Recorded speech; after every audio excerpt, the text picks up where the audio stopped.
Finally, after many years, I can accomplish my goal and destroy Rockstar Games for not releasing GTA 6, and I know how to do it.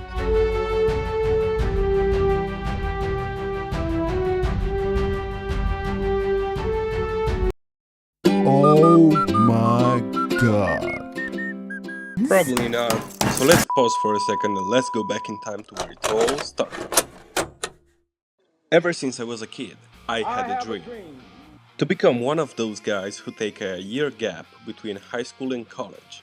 So instead of going to kindergarten like other kids, I would stay home and play Need for Speed, hoping that one day I can make my own game. So when I was 17 I started making my first projects, and they were kinda good. But you know, as many other teenagers, I didn't care about chasing my dreams. I cared about chasing women. Oh, that's not what I intended. So I dropped to live my teenage years at the fullest.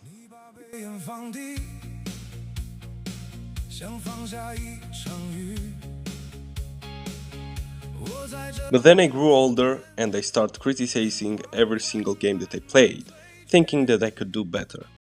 So that's when I decided to start again.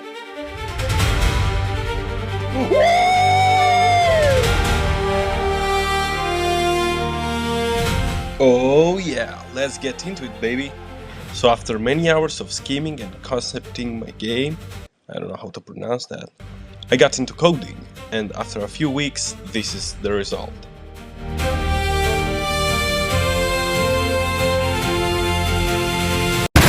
Nah, just kidding. But what the hell is this crap? Oh damn, man. That's some old bullshit. Okay, now that I implemented my art, the game is starting to look better. But we need some more coding. So let's get it done. Okay, now the game is starting to actually look better and the world is completed. But you know what misses? A dragon. So let's make one.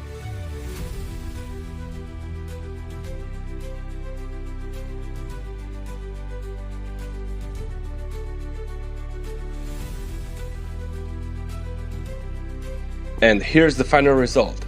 Doesn't look too bad. So let's implement it and get into more coding. I added a main menu as well with a loading screen. And what the hell is this? Oh no. Oh damn it. I'll be right back. 75 years later. So here's the second version and oh damn it. Still looks like crap. Well, I'll be right back again.